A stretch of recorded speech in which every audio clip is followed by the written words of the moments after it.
এ পৃথিবীতে কেউ শান্তিতে নেই, কেউ সুখে নেই, কেউ ভালো নেই। প্রত্যেকটা মানুষের মনে কিছু না কিছু ক্ষোভ আছে, কিছু দুঃখ আছে, কিছু পরিবর্তনের আকাঙ্ক্ষা আছে, কিছু চাহিদা আছে, কিছু অপূর্ণতা আছে, কিছু আফসোস আছে। প্রত্যেকটা মানুষই ভিন্ন রূপে ভুক্তভোগী, আলোতে কিংবা আঁধারে, প্রকাশ্যে কিংবা গোপনে। প্রত্যেকটা মানুষ তাদের নিজের নিজের জায়গা থেকে সিচুয়েশন ব্যাখ্যা করে অন্যদেরকে সুখী মনে করে। প্রত্যেকটা মানুষ অন্যদের সাথে নিজেকে তুলনা করে, অন্যদের স্থানে বসিয়ে নিজেকে কল্পনা করে। মজার এই পৃথিবীতে এমন মজার ঘটনা প্রতিনিয়ত ঘটছে, প্রতিদিন ঘটছে। জানি শুনতে খারাপ লাগবে, মানতে অসুবিধা হবে, কিন্তু এটাই বাস্তব, এটাই সত্য। এমনটাই ঘটছে, এমনটাই হচ্ছে। তুমি তো নিজেও দেখছো, আমরা তো নিজেরাই দেখছি যে বিবাহিতরা ডিভোর্সের চিন্তায় ব্যস্ত, আর অবিবাহিতরা বিবাহের চিন্তায় মগ্ন। কিছু মানুষ বিবাহ করার পরে আফসোস করছে, আর কিছু মানুষ বিবাহ করার জন্য পাগল হচ্ছে। কোনো বিবাহিত ব্যক্তি যখন কোনো অবিবাহিত মানুষকে দেখে, তখন মনে করে সে কত সুখে আছে, কত আনন্দে আছে, তার জীবনটা কত সুন্দরভাবে আনন্দের সাথে কাটছে। ঠিক একইভাবে যখন কোনো অবিবাহিত ব্যক্তি কোনো বিবাহিত ব্যক্তিকে দেখে, মনে করে সে অনেক ভালো আছে, তার জীবনে একজন জীবনসঙ্গী আছে, সে তো অনেক সুখী। কিন্তু বাস্তবতা কি জানো? প্রত্যেকটা মানুষই নিজে নিজের জায়গা থেকে ঠিক আছে। হ্যাঁ, অবশ্যই প্রত্যেকটা মানুষই তাদের নিজের জায়গায় ঠিক আছে। একটা জিনিস, একটা বিষয় সর্বক্ষণ নিজের মনে, নিজের মস্তিষ্কে গেঁথে নিও। মানুষ নিজের পজিশনকে খারাপ আর অন্যের অবস্থানকে সবসময় ভালো মনে করে। তুমি নিজেই দেখো, বাচ্চাদের বড় হবার চিন্তা, কবে বড় হব, কবে একটু ভালো জীবন পাব। আর অন্যদিকে বড়দের শৈশবে ফিরে যাওয়ার আকুতি, কাশ যদি আমি আমার শৈশবটা ফিরে পেতাম, কাশ যদি আমার অতীতের দিনগুলো ফিরে পেতাম, কাশ যদি সেই স্কুল জীবনটা ফিরে পেতাম। এমন চিন্তাভাবনা কখনো না কখনো তৈরি হয় যখন সেই শিশুটা বড় হয়। কিন্তু যখন সে শিশু ছিল, তখন কিন্তু সে তার শৈশবটাকে পছন্দ করত না। আমি তোমাকে লিখে দিতে পারি যে বর্তমান পজিশন নিয়ে তোমার এত বেশি অভিযোগ, তোমার এত বেশি আফসোস, তোমার এত বেশি নেগেটিভ ধারণা, হতে পারে একটা সময় আসবে যখন তুমি এ বর্তমান সময়টাকে পাওয়ার জন্য আকুতি জানাবে, যখন তুমি এ দিনটাকেই পেতে চাইবে। প্রত্যেকটা মানুষই নিজের সময় অতিক্রম করার পরে অনুভব করে থাকে। আবারও বলছি, প্রত্যেকটা মানুষই তাদের নিজের নিজের জায়গা থেকে অসুখী। তারা নিজের পজিশন না দেখে অন্যের পজিশনের কথা ভাবে, আর আফসোস করে এই ভেবে যে তারা অনেক সুখে আছে, আমি খারাপ আছি, আমার জীবনটা খারাপভাবে অতিবাহিত হচ্ছে। এমন চিন্তাভাবনা আমাদের মাথায় এসে থাকে। আসলে কি জানো, পৃথিবীতে সমস্যা কিংবা দুশ্চিন্তা ছাড়া কোনো মানুষ নেই। আর যদি সমস্যা ছাড়া কোনো মানুষ টেকেও থাকে, হায়, সেই মানুষ আমার চোখে পড়েনি। ভিন্ন ভিন্ন মানুষ তাদের ভিন্ন ভিন্ন যন্ত্রণা নিয়ে বসবাস করছে। কেউ সম্মুখে হাসছে, কেউ আড়ালে কাঁদছে, কেউ নিজের যন্ত্রণা অন্যের কাছে প্রকাশ করে ভাবছে এই পৃথিবীতে তার মতো দুঃখী কে আছে। কেউ অন্যের যন্ত্রণা মনোযোগ দিয়ে শুনছে, নিজের যন্ত্রণা হাসি মুখে আড়াল করে। দিন শেষে সেও ভাবছে তার মতো ভুক্তভোগী কজনই বা আজ। তাই নিজের নিজের জায়গা থেকে অন্যের সুখ দেখে আফসোস না করে নিজের জীবনটাকে উপভোগ করতে শিখো। আফসোস করার জন্য হাজারো কারণ আছে, থাকবে, কিন্তু উপভোগ করলে আফসোসের মাত্রাটা কিছুটা হলেও কমবে। কিন্তু ওই যে একটা তিক্ত বাস্তবতা, এ পৃথিবীতে কেউ ভালো নেই। কেউ ভালো নেই এটার উদাহরণ তুমি জানতে চেও না, কেননা এটার উদাহরণ তুমি নিজেই। হ্যাঁ, আমরা নিজেরাই এর উদাহরণ। চাকরিজীবীরা কাজের চাপে ক্লান্ত, আর বেকার ছেলেটা চাকরি পাওয়ার আশায় চিন্তিত। চাকরি পাওয়া মানুষটা চাকরি ছাড়তে পারলে বেঁচে যায়। তার কাছে এখন চাকরিটা বোরিং মনে হয়, ক্লান্ত মনে হয়, মনে হয় যেন এই একঘেয়েমি জীবন আর ভালো লাগছে না। অথচ বেকার ছেলেটা নিজের জীবন পরিচালনা করার জন্য শুধুমাত্র একটা চাকরি পেতে যায়। এই সমস্ত চিন্তাভাবনাই তো আমাদের জীবনটাকে জটিল বানিয়েছে। এই সমস্ত চিন্তাভাবনাগুলোই তো আমাদের জীবনটাকে জটিল করে তুলেছে। চাকরি পাওয়ার আগে পর্যন্ত এটা তোমার জীবনের সবথেকে গুরুত্বপূর্ণ, সবথেকে প্রয়োজনীয় ছিল। আর চাকরি পাওয়ার পরে সেটা তোমার কাছে ক্লান্ত হয়ে উঠেছে, সেটা তোমার কাছে বিরক্তিকর কারণ হয়ে উঠেছে। সেটা তোমার কাছে বিরক্তিকর কারণ হয়ে উঠেছে, সেটা তোমার কাছে বোরিং মনে হচ্ছে। অথচ তোমার মতো কেউ একজন সারাদিন রাত পরিশ্রম করছে শুধুমাত্র একটা চাকরি পাওয়ার আশায়। আর এই দুই ধরনের মানুষের চিন্তাভাবনাই এটাই বলতে চায়, কেউ তার নিজের অবস্থানকে মূল্যায়ন করে না, কেউ তার নিজের অবস্থানকে ভালোবাসে না, কেউ তার নিজের অবস্থানকে গুরুত্ব দিতে চায় না, মর্যাদা দিতে চায় না। সেই জন্যই হয়তোবা আমাদের মনে হয় যে আমরা ভালো নেই, আমাদের মনে শান্তি নেই, আমাদের জীবনে সুখ নেই। কিন্তু প্রকৃত শান্তি কি জানো? এটা উপভোগ করা, এটা অনুভব করা যে আমরা ভালো আছি, আমরা ভালো আছি। কারণ এই জীবন আমাদের পরিকল্পনার অংশ নয়। হ্যাঁ, হয়তোবা আমাদের জীবনে ঘটছে, কিন্তু কেউ একজন আছে যেই জীবনটাকে পরিকল্পনা করে সাজিয়েছে, আর ওর পরিকল্পনার অংশ তোমার এই জীবনটা। এটা মনে রেখো, এটা মাথায় রেখো। যিনি তোমাকে পৃথিবীতে পাঠিয়েছেন তিনি তোমার থেকেও বেশি চিন্তিত তোমাকে নিয়ে, কারণ তিনি তোমার প্রতি তোমার থেকে বেশি দায়িত্ববান। নিজের অবস্থানকে মূল্যায়ন করতে শুরু করো। জীবনে যেখানে আছো, যে ক্ষেত্রে আছো, যেমন ভাবে দিন কাটাচ্ছ, যেমন ভাবেই কাটাও না কেন, তার জন্য উপরওয়ালাকে ধন্যবাদ জানাও। তিনি তোমাকে কত কিছু দিয়েছেন সেটা মনে করার চেষ্টা করো। তোমার চিন্তাভাবনা এটা হওয়া উচিত নয় যে তুমি কত কিছু থেকে বঞ্চিত হয়েছো। আমরা যেটা পাই সেটাকে আমরা মূল্য দিতে চাই না, সেটার মূল্যায়ন আমরা করতে জানি না, আমরা করি না। সেই জন্যই তো এত আফসোস যে কাশ যদি আমি ওটা হতাম, কাশ যদি আমি ওটা পেতাম, কাশ যদি আমি ওটা ফিরে পেতাম, আজ যদি আমার জীবনে এমনটা হতো। এই জীবনটা তো আমি চাইনি। কিন্তু আবারও তোমাকে বলছি, তোমার জীবনটা শুধুমাত্র তোমার পরিকল্পনার অংশ নয়। তোমার জীবনে যেটা হচ্ছে, যতটা হচ্ছে, হতে পারে সেটা তোমার ভালোর জন্য হচ্ছে, হতে পারে তোমার জন্য বড় কিছু অপেক্ষা করছে, ভালো কিছু অপেক্ষা করছে। তুমি নিজেকে সেটার জন্য প্রস্তুত করছো কিনা সেটা গুরুত্বপূর্ণ। আমরা আমাদের শৈশব ফিরে পেতে চাই, কারণ তখন এত বেশি জটিলতা ছিল না, জীবনে এত বেশি ঝামেলা ছিল না, এত বেশি মানুষ চেনার প্রয়োজন পড়তো না, এত বেশি আঘাত, এত বেশি ধোঁকা, এত বেশি ছলনা, এত বেশি নাটকের দুনিয়া ছিল না তখন। কিন্তু এটাকে অ্যাকসেপ্ট করতে হবে যে দুনিয়া বদলাচ্ছে। এটাকে অ্যাকসেপ্ট করতে হবে যে মানুষের চিন্তাভাবনার মধ্যে অনেক ঘাটতি আছে। ঘাটতি আছে বলেই আমরা আমাদের পজিশন, আমরা আমাদের অবস্থানকে কদর করতে চাই না, মূল্য দিতে চাই না। এটা অস্বীকার করার কোনো জায়গা নেই। এই পৃথিবীর কেউ ভালো নেই, এটা আমাদের একটা মেন্টালিটি হয়ে দাঁড়িয়েছে, একটা চিন্তা ভাবনা হয়ে দাঁড়িয়েছে। কারণ আমরা আমাদের পজিশন, আমরা আমাদের অবস্থানকে কদর করি না।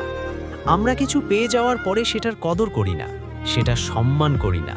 পাওয়ার আগে পর্যন্ত সেটাকে এতটা ভালোবাসি যেটা দেখে উপরওয়ালাও হয়তোবা অবাক হয়ে যায়। আমাদের মধ্যে অনেকের জীবন অনেক কঠিন, অনেক বেশি কঠিন। কেন জানো? কারণ আমরা যদি কিছু সহজে পেয়ে যাই সেটার কদর করব না, সেটার মূল্যায়ন করব না, সেটার মূল্য দেব না। আমরা যদি কোনো জিনিস ফ্রিতে পেয়ে যাই সেটা আমাদের কাছে মূল্যহীন হয়ে যায়। পৃথিবীর নিদারুণ বাস্তবতাই তো। নিজেই নিজেকে প্রশ্ন করে দেখো, আশা করি উত্তরটা পেয়ে যাবে। তুমি মনে করো এই পৃথিবীতে বেঁচে থাকার জন্য সবথেকে বেশি প্রয়োজন খাদ্য, বস্ত্র, বাসস্থান। কারণ এগুলোর একটা নির্দিষ্ট মূল্য আছে। এগুলো পাওয়ার জন্য পরিশ্রম করতে হয়, এগুলো পাওয়ার জন্য ঘাম ঝরাতে হয়, এগুলো পাওয়ার জন্য পরিকল্পনা করতে হয়, কষ্ট করতে হয়, এগুলো পাওয়ার জন্য ধৈর্য ধরতে হয়। এগুলো ফ্রিতে পাওয়া যায় না, এগুলো সস্তায় পাওয়া যায় না। কিন্তু এর থেকেও গুরুত্বপূর্ণ জিনিস আছে। হ্যাঁ, বেঁচে থাকার জন্য এর থেকেও গুরুত্বপূর্ণ জিনিস আছে, কিন্তু সেটা ফ্রিতে পাওয়া যায়, সেটা সস্তায় পাওয়া যায়। সেই জন্য আমাদের কাছে মূল্যবান নয়, সেই জন্য আমাদের কাছে গুরুত্বপূর্ণ নয়, সেই জন্য আমাদের কাছে অতটা ইম্পর্টেন্ট নয়। হ্যাঁ, তুমি ঠিক ধরেছ, আমি অক্সিজেনের কথা বলছি। এটা আমাদের কাছে কতটা গুরুত্বপূর্ণ তুমি নিজেও জানো, তুমি নিজেও এর প্রয়োজনীয়তা উপলব্ধি করছো। কিন্তু এটা ফ্রিতে পাওয়া যায়, সুতরাং এটার মূল্য অতটা নেই। মূল্য তখনই হয় যখন এটা প্রাকৃতিক উপায়ে পাওয়া যায় না। কিন্তু আমাদের কাছে সবথেকে বেশি প্রয়োজনীয় হয়ে দাঁড়ায় যখন এটা আমাদেরকে অনুভব করায় যে আমরা পেশেন্ট, আমরা সুস্থ মানুষের মতো নই। তখন এটার গুরুত্ব অনেক বেড়ে যায়, তখন এটা সত্যিই আমাদের কাছে মূল্যবান হয়ে যায়। কিন্তু ওই যে আমরা আমাদের জায়গা থেকে খুশি নই, সুখী নই, সন্তুষ্ট নই। একবার ভেবে দেখো, গরিবরা বড়লোক হওয়ার জন্য চিন্তিত, আর বড়লোকরা শান্তির খোঁজে ক্লান্ত। একজন গরিবের ঘুম নষ্ট হয় কারণ সে বড়লোক হবে, আর একজন বড়লোকের ঘুম নষ্ট হয় কারণ তার সম্পদ কখনো না কখনো তার জীবন থেকে হারিয়ে যাবে বলে। কিন্তু বাস্তবতা এটাই যে আমরা পৃথিবীর অংশ হওয়া সত্ত্বেও একদিন এই পৃথিবী থেকে চলে যেতে হবে। তবে একটা কথাই বলবো, সুখ বলো বা শান্তি, এটা গরিবের ঘরেও আছে, ধনীর ঘরেও আছে, বিবাহিতদের জীবনেও আছে, অবিবাহিতদের জীবনেও আছে। এটা শৈশবেও আছে, আবার বড় হয়েও আছে। এটা চাকরিজীবীদের জীবনেও আছে, আবার বেকারদের জীবনেও আছে। কিন্তু এটা নির্ভর করছে তার চিন্তা ভাবনার উপরে। নিঃসন্দেহে তুমি যেখানে আছো ভালো আছো, যতটা পেয়েছো যথেষ্ট পেয়েছো। শুধু সেটাকে গুরুত্ব দিতে শুরু করো, সেটাকে মূল্যায়ন দিতে শুরু করো, সেটাকে নিজের জীবনের অংশ মনে করো। গোটা পৃথিবী যখন তোমার থেকে ভরসা উঠিয়ে নেবে, তখন নিজেই নিজের উপরে ভরসা রেখো। গোটা পৃথিবী যখন তোমার উপরে, তোমার যোগ্যতার উপরে সন্দেহ করবে, তখন নিজেই নিজের উপরে ভরসা রেখো।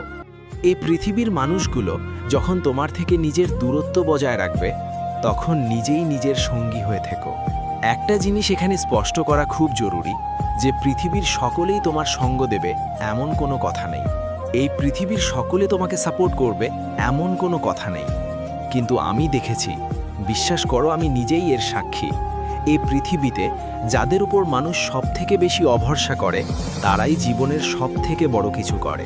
তাই যদি কেউ সাপোর্ট না করে, যদি কেউ বিশ্বাস না রাখে, তাহলে ভেবে নিও তোমার দ্বারাই সম্ভব। একটা কথা মনে রেখো, শুরুতে সবাই সঙ্গ দেয় না, শুরুতে সবাই পাশে থাকে না। শুরুটা তোমাকেই করতে হবে।